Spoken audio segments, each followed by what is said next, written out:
All right. I believe we are live and streaming. Welcome to another episode of the EF Community Stand-Up. Before we kick this one off, just want to let you get to know the team that we have with us today. I'm a .NET PM at Microsoft, and our guest today is Tony Sneed. Tony, tell us a little bit about yourself. Hello, yes. I currently work as a software architect for Hilti, a company that works in commercial construction sector, and I've been doing that for a few years. Prior to that, I worked as a consultant for Wintellect with Jeremy back in the day. Before that, a developmentor instructor. You can see my T-shirt, and generally been geeking out on .NET since it first came out in like the early 2000s. Nice. Arthur? Yeah, so I'm Arthur Vickers. I'm the engineering manager on EF, but at heart, I'm still a programmer. I've been on EF for 12 years now. Just love writing the code, love getting in there and doing stuff. That's me. Jai? I'm an engineer on the EF team. I also work a lot on Postgres, on everything having to do with Postgres at the EF core level, at the ADO.NET level, and generally a lot into perf, I guess. Great. And Bryce? I've been on EF. I just hit my 10-year mark. I mostly work on SQLite, migrations, scaffolding. I think that's most of it. So we'll post your email into the chat, and everyone knows who to email for scaffolding, migrations, and SQLite. And then Smith, do you want to introduce yourself? Hey all, I'm Smith. I mainly work in query, all SQL, whatever bugs you are getting, that is because of me. Nice. All right, well, let's jump into some links. We've got some exciting demos. I know not to put pressure on Tony, but he has brought us some scaffolding. Before I do that, we have the community links. Now, these are linked into our YouTube videos and on the site. The first one I want to point out is this GitHub repo. And this is an interesting concept. It's a query specification, and the idea is to use expressions to define business logic independent of how it's implemented on the back end. So in other words, this is providing information about a domain object, and what the repo does is when you hook in something like EF Core, for example, it'll automatically apply some of these extensions to the queries to the database, so it helps shape your data. And I'm probably oversimplifying, but definitely something interesting to check out. Not sure if anyone else on the team has any comments about this or has looked at that. I love the specification pattern. I think it's it complements the repository pattern very well because you define additional query chunks of the query in these specifications. Super useful. Really good factoring. Awesome. All right, working through to our next link, we've got this one, which I found quite interesting. So CouchDB is a NoSQL database, and what this repo does is provides an EF Core-like, and it is very EF Core-like if you look at the code experience for .NET. So you can basically take your NoSQL database, do things like configure, set your options, and of course apply queries to that. So definitely something. Now, I'm not sure if there's actually a Mango JSON or if this was Mongo JSON. I think this is MongoDB JSON, but something to check out there. Going on to the next link, CQRS. Now, this is an interesting pattern. I get this question quite a bit just about performance in general with Entity Framework Core and some of the ideas around, well, what if we have really lightweight data transport objects? We only want to project a few fields, and we're not able to do what we want to do. And the reality is we have customers who use different mechanisms for different aspects of the application. So just because you're using Entity Framework Core doesn't mean that you have to use it for everything. You can use another solution like, for example, Dapper for some of your queries and your reads, and then go to Entity Framework Core for updates. That's just one example. Now, this one focuses on the pattern and uses Entity Framework Core across the board for it, but it's an interesting read on a different approach to how you architect your application. And does anyone else have comments on this one? So I think some of the things that we've been doing in EF5, EF Core 5, that are perhaps not as front and center as the many-to-many and TPT things, involve a better separation of what we do at query and update time, so that you can do different mappings for queries and updates. And so I think we haven't really put that into a CQRS scenario yet, but a lot of those are kind of driven by being able to do some of these different things easier. So I'm expecting that hopefully this will become even easier to do with EF Core 5. Nice. All right. $batch. This is an interesting post. OData has been working very hard to add features to make it very usable in the .NET Core ecosystem, things like endpoint routing, things like Swagger support. This is just another extension to the specification that allows you to batch requests and data. So the idea is, instead of making multiple round trips, if I have some differently shaped queries, I can batch those up and basically have multiple requests in a single post and get multiple responses back. So very interesting piece of functionality there for OData. Any thoughts on that? It's amazing to me personally, from a perspective, how much batching is present everywhere at every single layer of the stack, and how vital it is to performance. I mean, in EF Core itself, batching is a very important thing. We send our updates via batching. I know working in at the lower levels of ADO.NET, many times it's all about not doing the extra round trips, and I think less people are aware of this than should be in general in the world. So I love seeing this. Awesome. Yeah, I know we've been doing some work on batching. Cosmos DB, SQL API georeplication. This is a walkthrough using our capabilities to connect to Cosmos DB. It talks about how to set up georeplication and then how to configure your connection through EF Core to specify the region. In the typical use case, you might have an application behind a load balancer, so you have West, East Coast. So you want your West Coast app to attach to the local database, your East Coast to that local. And then Cosmos DB has automatic failover, so if something goes down, it'll automatically fail over to the other region. And then last but not least, I want to talk a little bit about the big release we have. EF Core Preview 7 for 5.0 came out just yesterday, actually. And so this post covers it. I'm not going to recap the entire post. There's some features with DB context, resetting DB context state. So basically you have some tracking entities and you want to set it, roll back to initial state. You can do that, save points, Cosmos, etc. But what I wanted to also talk about, besides just the details of this, is that we have a link to issues and feature requests. It's ACAMS, EF Core feedback, or you can just go to our repo, which is .NET EF Core and issues. And one of the issues is pinned here. These are weekly status updates. So be sure to take a look at these, because this will give you everything that you're looking for as far as what's being released on the nightly builds and a preview of what's going to come out on the preview releases. Another thing that the team does, and it's very important to us, and I'm just looking at like a July 16th from the last one, is in addition to rolling up the changes, we also point out community contributions. So we've got a very active and vibrant community, and we just want to thank you again for your participation, but we call out the different contributions that have been pulled in, whether it's code contributions or documentation. And then the other thing we'll do is, at the end of our announcement, we've started posting our contributors.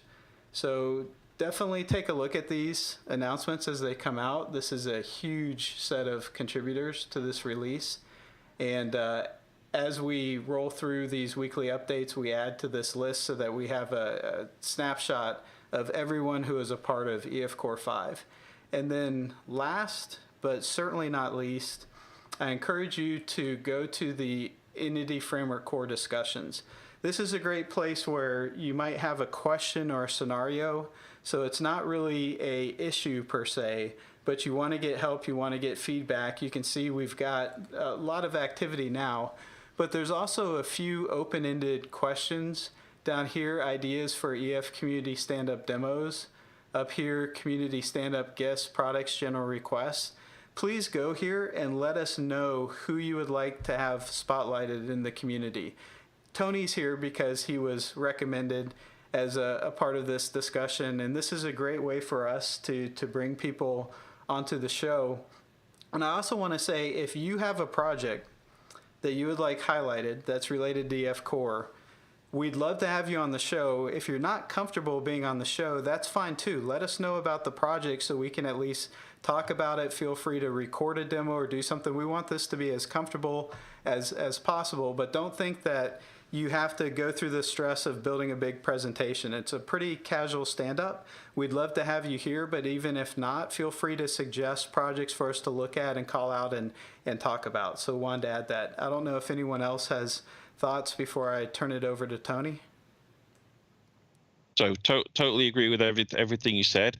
There was one comment on the chat from Julie about changetracker.clear, and I was trying to hold myself back, but since she mentioned it, I'm gonna say anyway, which is we still recommend that you create a new DB context for each unit of work and you throw it away when you're done. So the times when you need changetracker.clear should be pretty limited. And the first thing you should ask yourself if you're using it is, am I really doing the right thing with my context management? Like, because normally if you need that, it indicates context management. That being said, lots of people want this. There are cases when it's hard to, create a new context. We were talking to John P. Smith about this, who is the author of the EF Core in Action books. So we've added the method as a pragmatic thing. But I think my branch was like my architecture gently weeps or something, because it's really shouldn't be needed. But there you go, it's there anyway. So I've made my little rant about changetracker.clear. And Alice, Julie says she'll only use it for demos. yeah. Nice. Okay, so changetracker.clear. Production apps should be part of Startup. I'm just kidding. Backing off that one. Without further ado, Tony, why don't you tell us a little bit about your project and scaffolding with handlebars? This is an interesting topic. Yeah, absolutely. And so I actually built this a couple of years ago. I checked, I have one of the links is a blog post that I published when I first did it, and it was simply one of those things where there was some tooling in the EF6 side. We were heavy on the Visual Studio extensions and tooling, and you could reverse engineer your entities from a database, and you could customize those using T4 templates, right? It was a great thing. And then going to .NET Core, I didn't see the ability to do that anymore. And, just because of different priorities, and also the fact that we're cross-platform now, we want to do things on both sides. And some effort by the team to really kind of rethink some of that. So I thought, it'd be a cool idea to come up with something. And so I just built a little tool that it's a NuGet package. You add it to your project and you run it, and it copies some templates in there using handlebars. So I found something that seemed to be more on the cross-platform side, just the double curly braces. You stick data in there and you've got a template. And so I went ahead and did that. And then at some point, I forget when, Eric EJ came along and he said, hey, I'd like to use that in my EF Core Power Tools. And I thought, ooh, what a great way to increase the downloads of the package. So I said, yeah, no problem. And so I think last time I checked, it was like 80,000 or something. I was like, oh, that's pretty cool. And then I just kept adding to it. And one of the things I did was to come up with, well, let's generate not just C# classes, let's generate TypeScript entities. That'd be kind of cool to throw in there. And then different people, because they're using it, started to ask for different features. And then I noticed there's issues coming up, pull requests, and so I got a chance to. It's one of the more active things that I'm doing in the open source space these days. I've done a number of them over the years, but this is one of the more active ones. It's really cool to see people contribute, and a lot of the contributions don't necessarily come from people who are used to doing that, have a lot of experience contributing to open source, a lot of first-time contributions.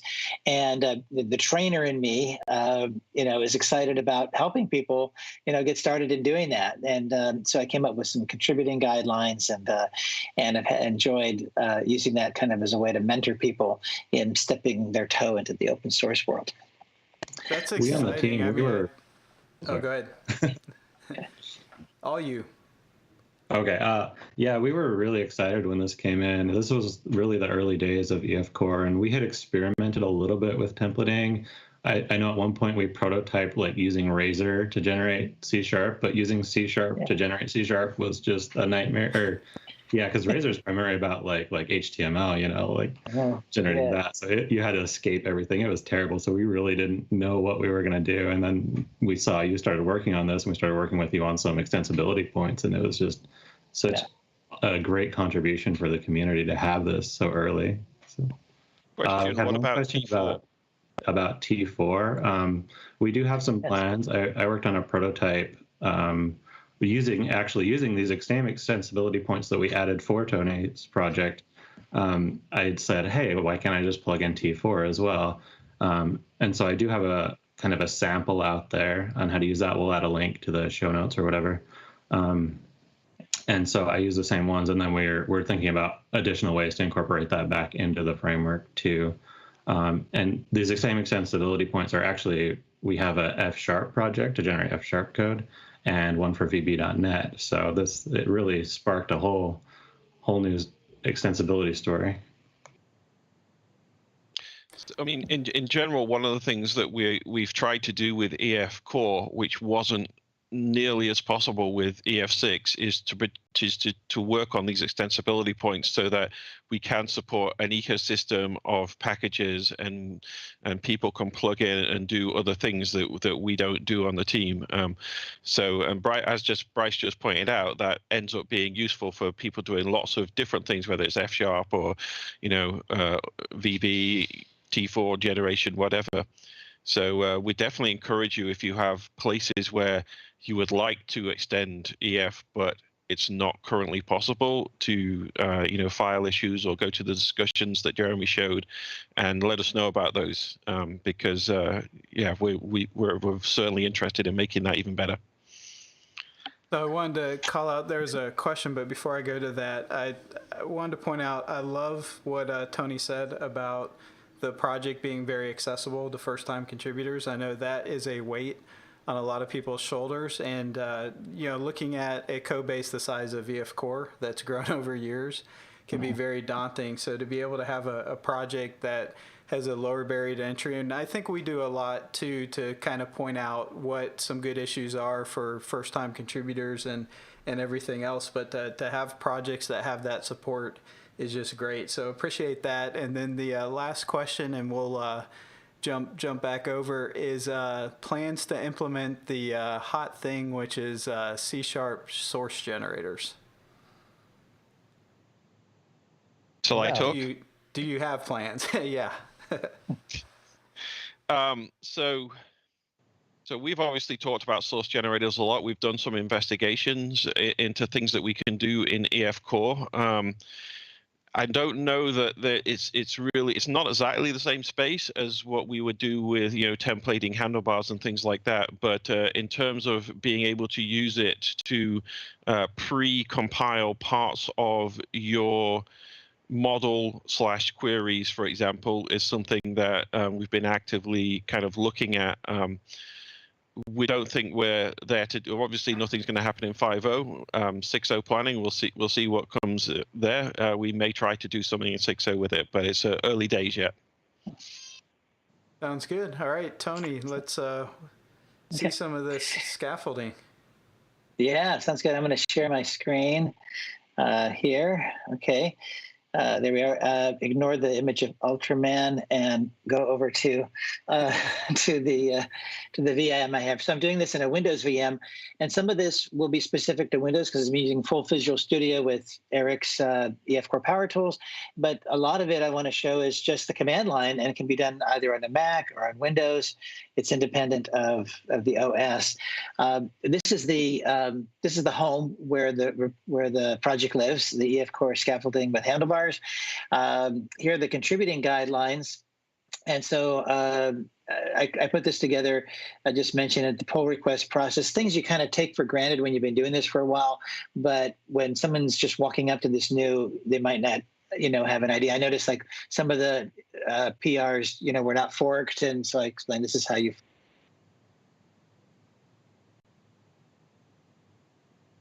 Hold on. Better. It looks like, there we go.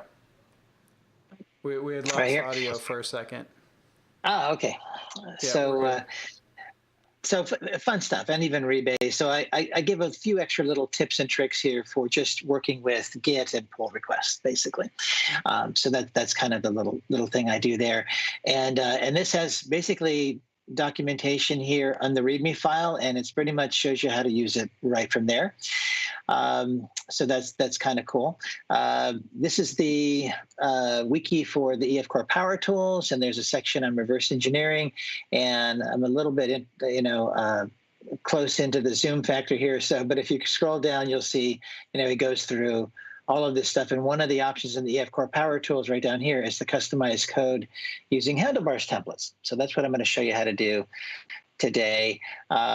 Just briefly mention that I have this blog post that I did in 2018 when I first did this thing, and kind of explaining it. And then for today's stand-up, if you want to follow along, there is a repo that I did, and this is also in the URL list that we have for the stand-up today. So if you want to follow along, and here's the code as well for all the after of the demos that I do. So I've got before and after.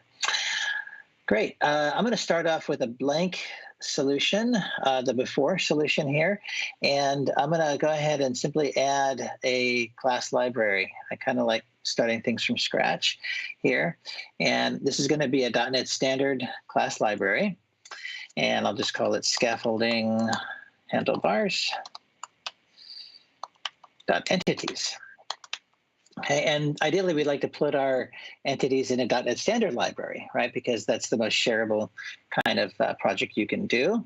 So I do that, and one of the cool things about the EF Core Power Tools is that they work on a .NET Standard library.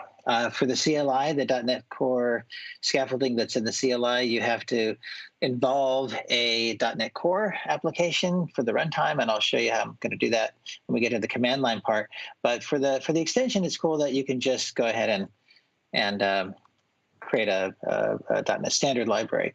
So if you install the extension, you'll see that I have the extension installed. There's a couple of ways to do the EF Core Power Tools. You can do the official build, or you can do the daily. I think I went ahead and did the daily, and to get the latest stuff there. And when you do that, you get a nice EF Core Power Tools reverse engineer. This is based off a data connection that you've set up. I've set one up based on the Northwind database, right? Because I'm very upset that database is not as popular as it used to be, and I want to keep it alive. So that's my. We use it a lot in our tests. So Smit is intimately familiar with Northwind, as I think we all are. We've had the battle scars to prove it, exactly. So you choose a data connection like that, and it's going to load the schema information and let you, this is the stuff that Eric demoed last time on the stand-up here. And with that, you get a nice thing. Now, let's see if it's still loading, as it's the first time, probably. Yeah, connecting to this. So, and I'm just running local DB for my demos here, but you can use anything on this. So that'll load, and then you'll get this dialog box, and you'll be able to select, scaffold. Finally, here it is. I've always thought about what am I going to talk about when I'm waiting for things to happen. That's the interesting part. So this is it right here. I can name my context. What I usually like to do is stick my entities maybe in the models folder. I'll stick my context in a context folder, and then you can choose what to generate. And then lastly, my little checkbox is right down here, customize code using Handlebars templates. You can choose from C# or TypeScript. I'll show you both. And we'll just go ahead and hit enter. And this will then generate the code. All right. Wraith, too, who contributes a lot to the SQL client provider, says he also uses Northwind extensively. See, there's no shame. There's no shame in doing that. So that's great. And so this is generating the code, and we're having a lot of fun with that.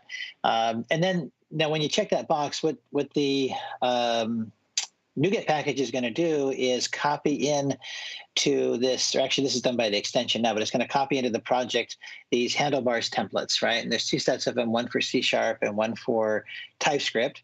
There they are. And the C# side, you have templates for, there we go, we know it ran. We have templates for the DB context class right here. And you have templates for the entity types. On the C# class side, we've got the DB, or the DB context side, we have the DB context itself. And this takes advantage of a feature of Handlebars called partial templates. Well, first of all, before I get to that, the idea behind Handlebars is you have a static template file and you can inject into that template data. Right. So, for example, the namespace, that's something that's going to be set by the tooling, the name of the class as it's iterating over the tables in the database. Whether or not there are entity type errors, I put that in there. And then this little thing here is a pointer to a partial template, and I have those over here. So I've got a few of them: DB constructor, DB imports, and DB sets. So I can open up the DB constructor, and here's my wonderful constructor. So one of the things I might want to do is create a parameterless constructor that arguably should be in there to begin with, but it's nice that it's not, so I can kind of show you how we can make it right. So I'll just go ahead and create a parameterless constructor here, like so. Save it. I've also got DB imports, right? And here I'm putting in the model namespace, and you can take a look at the generated one, and you'll see it's got a little bit of a bug in there with the power tools. We got to fix that, which is it's putting in this model's namespace twice, because we're both solving the same problem. So I'll put a little issue in for Eric's repo, and we'll correct that on the power tools side, but I can go ahead and get rid of that. And here I've got DB sets, right? And I can do some stuff if I want to. I can add a comment or not make it virtual, a bunch of stuff there. And that's kind of how that works. And you can also do some customization down here on the entity types. So here, I'll just go ahead and put a comment in. I can do some interesting things here. For example, I can go into the partials, and I will maybe take the constructor, and let's say I prefer a list versus a hash set. I can change that here. I can go down to the properties here, and you'll see here all the template data is getting injected here. And notice that with Handlebars, there is there's some what they call block helpers, and you can put logic in here, some rudimentary logic like if statements, for each, and things like that.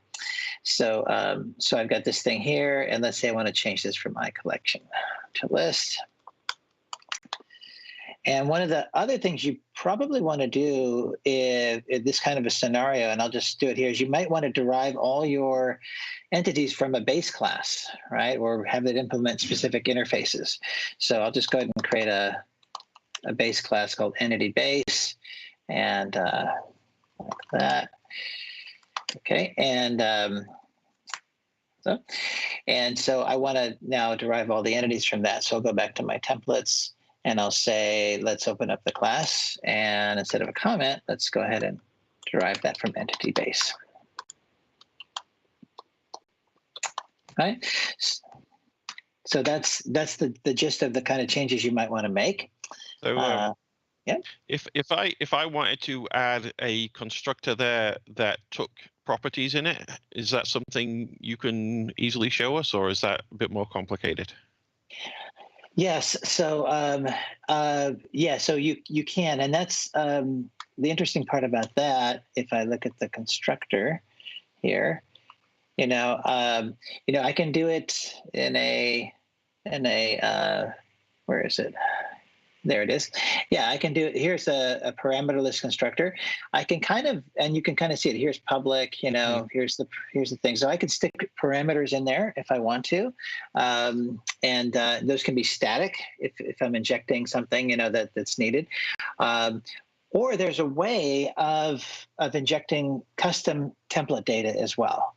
Now I'm going to show you that, but this is a really good caveat because with the EF Core Power Tools, you're limited in terms of what you can do in terms of extensibility, because we're not placing in this an iDesign Time Services implementation. Mm-hmm. Right, which you kind of need to do if you want to go down deeper and do some customization. So and so that it's in that iDesign Time Services implementation that I have extension methods there that allow you to inject custom template data. Makes sense. Yeah. So yeah, good question. So that's that. Here, I'll just go ahead and run this. Reverse engineer. Okay. EF Core Power Tools. Remember your settings, and then we'll just quickly see, what that's gonna look like when we. I also want to point out just how easy it is to like add a base type or change tabs to spaces or fix style cop errors. Like I love templating for that reason. You can do whatever you want. Like if you try and override our base stuff, it becomes so cumbersome. So I love templates. we had a question recently, last few days, about making everything virtual so that you can do change tracking proxies, and that's another great example. You can just come in here and quickly just make everything virtual. Super easy. Exactly. I think, like I don't know how often, but every now and then we get like a guy, because we scaffold these things, and then obviously that's not going to fit everybody, right? And every time we've got somebody asking for, can we do this and a little, this little change or that little change, and these people, they want things to be the way they want, and they're right. And it's very difficult to accommodate them. And actually, templates is the perfect way, right? You can just customize the exact code that you want. And I also have to say, this is the first time I'm seeing Handlebars, and I'm really quite impressed with the simplicity and the minimalism of this specific template language. I like it a lot. Yeah, that's really great observations, and that's one of the things that differentiates this approach from maybe a T4 approach or something else, is that you don't have embedded code in here. It's more of a cleaner separation. So, somebody mentioned in the chat the IntelliSense support for T4, and I think the syntax highlighting is another thing. Bryce knows more about this, but I'm pretty sure there's some decent syntax highlighters available now. But back in the day when you were trying to do it without syntax highlighting and connecting up all your curly brackets, it was terrible. Yes. Yeah. Don't stare directly at a T4 template without syntax highlighting it. It'll cause damage. Yeah. It will. Exactly. So, I'm going to show you another little interesting feature here, which is TypeScript, generating TypeScript entities. I think it's just kind of cool that you can do that. And so what you want to do here is, you run the Power Tools again, like so. And this time you just select TypeScript. So I'll go ahead and select all these because we like to see a lot of them. And then here, the difference is I'm going to select just entities only, right? And because I'm not going to be interested in a DB context class in TypeScript world. And then I'll select customize and choose TypeScript as the option. And it'll go through the same thing. This is kind of a nice feature. So now you have TypeScript entities. And you wait, and I do them as, it's kind of cool. And I do them as interfaces. If you wanted to change that, you could do them as classes just by going into the same mechanism. And here you could, change it to a class if you wanted to, right? So like that. And but you'll notice that I bring in all the imports, and it's kind of fun. It all kind of works the way it's supposed to. Yeah. So this is kind of nice. for the front-end developers. You can just basically hand them the shape of the entities. They can write their Angular or their Vue or their React or their Svelte and not have to hand type or do right-click export as JSON on every entity type. I love it. Isn't that cool? Yeah, exactly. And it's a database first approach, and for some places that's the source of truth, and then you get to where you want. So this is kind of the plain vanilla stuff out of the box, but you're gonna get to a point when you're gonna want to go deeper, and like we mentioned earlier, and to do that you're gonna need to go to the CLI, right? And the CLI is a global tool that you install, .NET tool install global. And in case you're following along, I'm sort of in the instructions kind of further down right here. So I won't do this again because I've already got it installed here, but you can install it. You can update the global .NET EF tool. And then we're going to do some interesting things. So one thing I like to do is I like to generate my entities and my data context in separate projects, right? So I'm going to go ahead and add a new project, and we're going to just call it with a data suffix. It's still going to be .NET Standard. So, and I'll just call it data. So, and this is where we're going to generate our DB context. We're going to target it here. We have some options on the command line for doing that. And then what you're going to need is a project that has the .NET runtime in it, and that has to be a .NET Core kind of project. So I like creating a .NET Core class library, and I'll call this Scaffolding Handlebars .tooling. Okay, and I'll make sure that's .NET Core, and so we'll go ahead and add a couple of packages that we're going to need. Get rid of our class 1 there, and here's our data, right? Okay, so I'm going to need, first of all, and I'll just do it kind of quickly here, a couple of packages. And in fact, I'm a huge fan of copy and paste, so I'm going to copy and paste the name of this thing. I am loath to type that by hand, so we'll do that and go back to here, and I'll just install this package. Ooh, this is interesting. Okay, let's see if I go this way. Now I can see it. Okay, so let's go for data, and let's go ahead and pin that one more time. I couldn't see the drop-down box. That's the resolution. So I'm going to go ahead and say install package. Let's go ahead and do that one.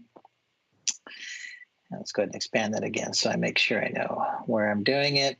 Okay, and then when I get to the core or the tooling project, I'm going to need to do that again. So I'll do that. That's the AF Core SQL Server package. I'm going to need the design package. And then lastly, I'm going to need my scaffolding. So I've got this namespace here, or this package name, Entity Framework Core .scaffolding.handlebars. I will have to type that because I'm too lazy to go back and copy it. And there we go. It's interesting to see you using the package manager console here. Obviously, you can install NuGet packages from the Visual Studio UI, or VS Code has UI elements to it as well. And yes, there's the .NET, when you're in .NET Core, you've of course got the .NET commands to install packages. But I think one thing that people miss is that the package manager console is still there from .NET Core. And it's still very useful, and you can still do all the things that people always did in the package manager console, including all of the EF tooling works in the package manager console, even if you're on .NET Core. So you don't have to use the .NET EF command line if you don't want to, and you've got Visual Studio, you can do all that stuff there. So love it. That is awesome. And I'm going to add a class here called Scaffolding Design Time Services, and what I'm going to do is implement this Design Time Services. Okay, and resolve the the namespace here. There it is. And get rid of the other usings and then implement the interface. And so I just like to call this services. And this is the secret sauce, right? And so if you're using the .NET CLI, you're going to need this class. And one of the things you're going to need it for is to say, I want to add my handlebars scaffolding, just like that, right? So I can get it to work, just doing that. And yeah. Mm-hmm. So iDesign Time Services is that's the EF Core interface, right, Bryce? That's our main entry point into. Yeah. So anytime you run a tool, we will scan your startup assembly for these things, and this is that hook into the design time services. And this is the primary difference between the EF Power tools that we were using before and the command line interface. The EF Power tools kind of have a hard-coded version of this, so you can't add new services. But when you run it from command line, we have to build your project, which is a bit of an inconvenience. But we do that so we can discover additional design time services. Exactly. And this is a point where I also like to maybe peel back the covers a little bit and show actually what's happening in this method. And for that, I have actually have this open already. This is the Handlebars project from the repository clone, and this is that method that we're just looking at, and add handlebar scaffolding, and you see all it's doing is wiring up different implementations in the DI system, and that's really the magic of this whole thing. So, for example, I take an I C# DB context generator, and I'm going to supply my handlebars version of that, right? And I can go down further, and there's other things I wire up: the TypeScript helper, the TypeScript, model generator, and all kinds of things. So, really, the whole thing really just consists of saying to the EF Core tooling, "Hey, don't use your default implementation; use my implementation," right?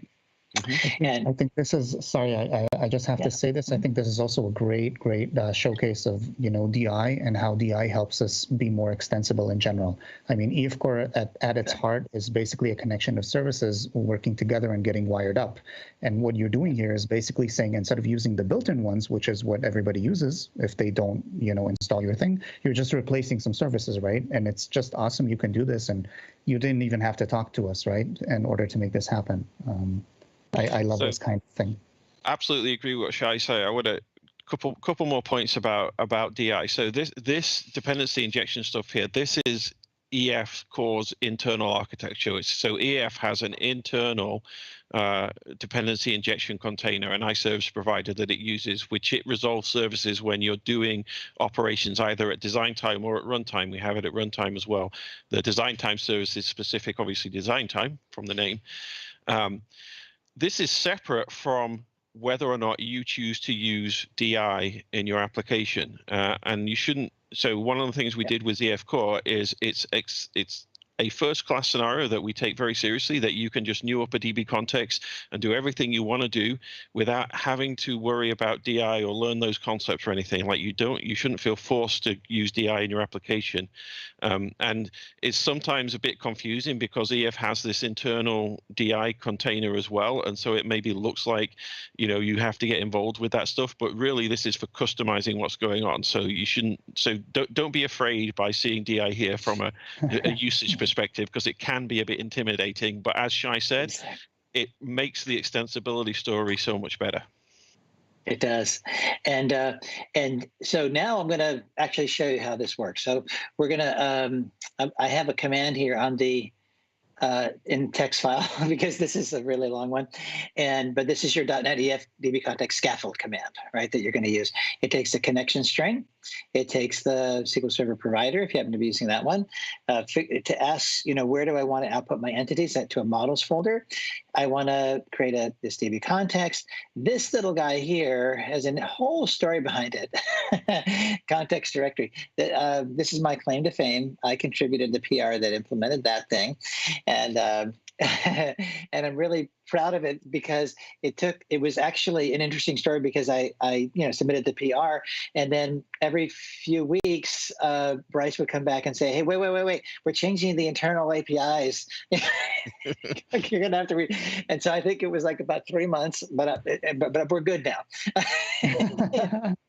And ended up doing that, but it was a lot of fun and a lot of great chance to practice rebase as I'm going along. So there you go. So I'm actually one of the kind of interesting features of this thing is that I'm directing a relative directory to go out of the tooling project into the data project and to stick the data context in that folder, right? And then the entities are going to go down here in the entities folder, and I've got a force command in case I want to rewrite some stuff. So I'm going to open up a terminal. I have Windows terminal right here. And you're going to notice a theme from Rogue One, which is basically just to entertain you while I'm doing this. There we go. And I think I have my before guy here. All demos do this. I can't believe it. I can't believe this is the first time I'm seeing this. This is really cool. You need to move to Windows, Shai. This has nothing to do with Windows. Okay, let's not discuss it. There you go. So I'm in the directory, tooling directory. Let's go ahead and paste that in. Let's hit enter, and it'll do its thing. Sometimes it does take a little while, but sometimes it's faster. But so, okay, yeah. So this is the thing. So I forgot to, one of the things you need to do if you have a target project, this project directory, you need to actually add a reference to it. So I just forget to do that. So let's do that. This is the entities project because that's where the entities are going to go, and it says it needs it. And let's go ahead and do that one more time. And that goes back to what you were saying about .NET Standard, right? Like you had a .NET Standard class library, which is great, but you can't execute .NET Standard without a runtime. So you need to pull it into your .NET Core project to get it to run. Oh, right? yeah. Yes, exactly. This is that's something that Bryce mentioned is definitely a pain point, but with everything converging together in .NET 5, hopefully some of that stuff will become less painful as we go forward. Exactly. So let me see if I actually did do that. I did reference that. The other thing I forget to do sometimes is add a project reference from data to entities. Let's do that. And let's see if it's happy. We'll build it. And see if it's still complaining about that. But yeah, I'm pretty sure we're good there. Let's do it one more time. And so this force has to do with, of course, the force. I was waiting for you to say something. Exactly. So if the force is with us, it'll actually work, and I won't get an error, which would be really great. So there's that, and kind of while that's going, I'll talk a little bit about one of the. I know we're running short on time. I'm not going to have time to do all the demos, but it's on the GitHub repo. But one I really did want to show is one of the features that got proposed with the pull request from the community was support for nullable reference types. So pretty cool idea. So I'm going to show you how to enable that. And I'm not sure if that's available in the regular tooling yet, but maybe that's a pull request waiting to happen.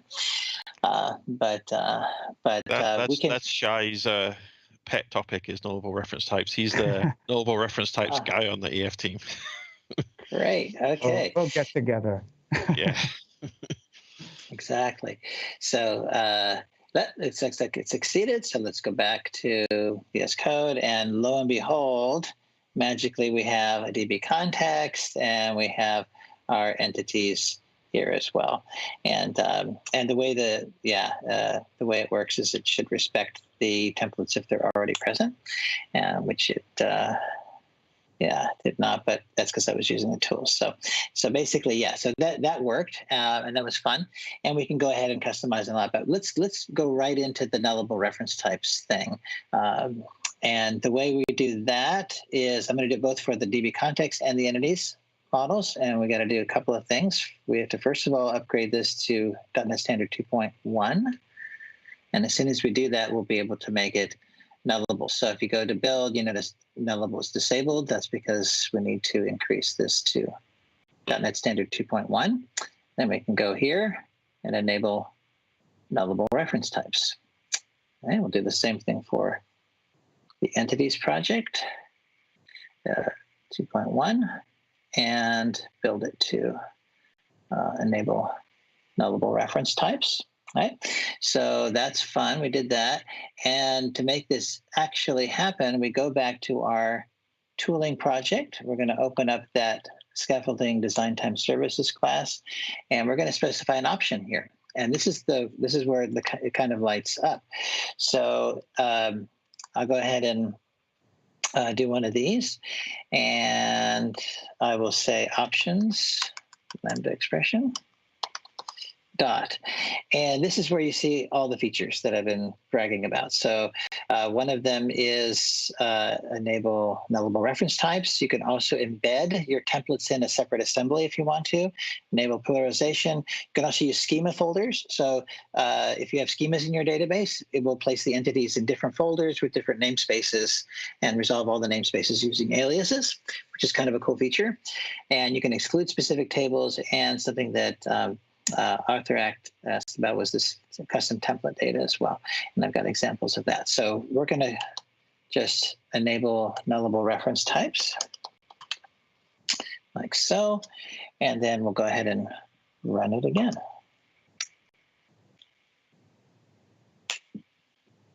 There we go. Now we're waiting. And while we're waiting, I can kind of explain how it works. So if there's a field or column in a table in the database, which is nullable, and it's a reference type, you will get the wonderful question mark around it. So let's take a quick look. So let's see if I think product has it. So yeah, so like, for example, yeah. So no, not product. Let's try customer. Yeah, it's a better one. Yeah. So here I've got customer ID is required. So it's not a nullable string. And I use the nice null forgiving operator to get rid of compiler warnings. And then down here, because contact name, city, and country are all optional in the database, they're nullable reference types here. So this is actually one of the reasons why I was asking about changing the constructor, because EF Core is able to bind to constructors. So instead of doing that, you could actually have customer ID and company name in a constructor, and then you would just be able to make those read-only properties without the setter at all, in which case you wouldn't need to do the equals default. So this is one of the cool things about templates that that there's so many ways in EF Core that you can configure entities that aren't just simple, I've got a class and a bunch of get set properties on it, like the anemic model, as we used to call it, right? Instead, you can put constructors, you can put logic, you can put something. And with templates, you can get your database to reverse engineer directly into how you want those types to be. Exactly. And that's a really good segue, I think, as well into this next little extensibility point I want to show, which is Handlebars helpers. So you can go back to Tony, is it okay if I say like 2 words about nullability, just because before you go on to the next thing? Yeah, you could say it and I'll just set it up. Absolutely. I just have to jump on the opportunity. So people here saw that we had a string question mark. This is, of course, the C#8 nullability feature that was introduced. EF Core did come out in 3.0 or 3.1, 3.0 with very basic support for this. So as what Tony just scaffolded for you with the string question mark is actually going to work. So EF Core is going to recognize this and understand that it should create a non-required column in the database, for example, if you use migrations, for example, or even if you don't use migrations, it's going to know that this property doesn't necessarily have to be populated. So EF Core does recognize this kind of stuff. However, there's nullability is not just about this, and EF Core needs a lot more work to be fully, let's say, support. For example, the APIs of EF Core themselves, the APIs you guys use like add and whatever, are not currently annotated. So if you use them, you're not going to get all the nice and cool warnings. So I'm just saying this so that people are aware. We also have a page in the docs that kind of gives best practices. If you're like a nullable kind of guy and you want to use that, then there's a docs page which you can go and where we give you some tips and pointers what to do at this point. But I really, really hope for .NET 6 we're going to have enough time to significantly improve what we propose. And Arthur, stop laughing. Exactly. I got time probably for one more, and I'm just going to show you very quickly. And one of the reasons I want to show you this one is because what if you want to inject custom text into your templates, right? Based on C# code, right? You want to have some custom logic and do that kind of thing. So what you can do is use a feature called Handlebars helpers. So there's support for that here, and that's a feature of Handlebars, which is really good. And this library relies on Handlebars.NET implementation. And so there's a add Handlebars helpers, and there's also block helpers as well. So I support both of those. And then there's this feature, I'll mention it now since I may not have time to demo it, which is add Handlebars transformers, which is really good. And if you go back to the repo for this stand-up, you'll see a full implementation of that, and maybe I can show you the after there. But that's another kind of cool thing. And in fact, let me quickly show you that feature in the after branch, the transformers, which is not this one, but this one. And so this is the after of the stand-up thing, of the thing that we're doing here. And so if you look at this guy here, you're going to see, if I can just collapse a few windows, maybe make that 50%, or no, 75. Okay. One of the interesting things you might want to do with a transformer, I'm going to skip ahead just a little bit just to talk about this, is you might want to change a property in one of your entities from one type to another, right? So if you look at the, for example, the employee entity, you'll notice in the other, in the before, it's a string, right? Well, what if I want to use an enum like a country there, right? What if I want to change the type of that property? You can use a feature here called add Handlebars transformers, and I have a property transformer. I also have ones for constructors and class names and class files names and things like that. And you can basically transform these to anything you want, basically. So, and you can get that nice little feature. So I wanted to show that. Let me show you this one here, which is the add handlebar helpers. And the reason I want to show you this one too is I'm going to show you also how to debug this, which is really cool. So you can set a breakpoint in here. When the tool runs, it'll launch the JIT debugger, and you can go to town on that thing. So I'll just add handlebars helpers. And what I do here is I pass in a tuple. And the first part of the tuple is the name of the handlebars helpers. I'll just say my helper. Right? And then I want to include an action of text writer, context, and parameters. And so the first parameter is writer, and I always have to undo that. Context is our context, and the last one is parameters. Okay, and then we'll go ahead and do a lambda arrow, right? And then we'll go back here. This one, okay, and there, got my indents right. And then I'll just go to town on this. I can say writer, hang on, get rid of that, and put that there. And now I can write anything I want to, right? So there's a write method that I can call. And what's interesting about this write method is you can, just inject arbitrary, text in there if you want to. I'll just put a comma. Here, for example, my handlebars helper. Okay, but then I can also, if I want to have access to this context, and that's the interesting part. So the context is just a dictionary.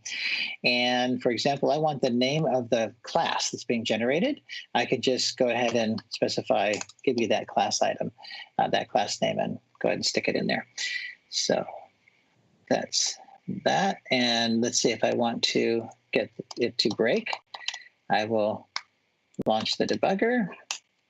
Bryce told me about that trick, and now I can I can go ahead and have some fun there. And then the other thing you want to do, of course, is put that in your in your template file as well. So if you want to, for example, I can go back to the class name here, and I'll just go ahead and put my helper,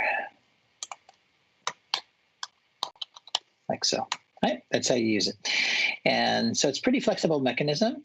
I'm going to go ahead and run the Darth Vader. Okay, and we'll go from there. There's And a so quick question about using the DI with command line. If you look at the stand-up from 2 weeks ago, I do some of that. Also, be happy to show other things in another stand-up if people think that's interesting. Go to the discussion page that Jeremy linked and make a suggestion. Great, exactly. So so I'll go back to this one here, and is it this one? Yeah, this is the one. So it's and you can see it kind of. There's some space. Okay, there it is. It broke at the debugger. I'm going to go ahead and hit F5. And as it goes through, you'll be able to then, it'll break here, the handlebars, and then you can do a quick watch on the context and see what's in there, all the metadata that you have available. And then the very last thing that I'll mention real quick is, what if you want total control, right? And so if you want total control, you can go to the very end of the demos here, and it's right here. You can extend the handlebars generators, right? So I've got my own generators in here. You can extend that, override some of the virtual methods, and then just generate whatever code you want, right? So in this example, I want to add a new custom metadata, custom template data, indicating whether the property is a primary key or not. Yeah, here we go. And I can do that. So so basically, here's the quick watch on the context, and you can see all the data that's going into the template is in here, right? All the properties, etc. Nice. Okay, so yeah, so that's it. I think we're out of time. Thank you. We are, but just so everyone knows, what he was walking through for the demos is linked to in the show notes. It's the URL list for this show. So thank you so much, Tony, for taking the time to put together this step-by-step guide so everyone can follow along. That's great. Yeah, thank you very much. Appreciate it. Thank you, everyone, for joining us on the EF Core Community Stand-Up. Again, we look forward to hearing from you so that we can bring on other guests to the show, highlight your projects, your links. Feel free to reach out if you have a blog post that's related to EF Core that we don't pick up. We're happy to receive those recommendations and shine a spotlight on that. We appreciate you all, and until next time, your EF Core team. All right. Bye.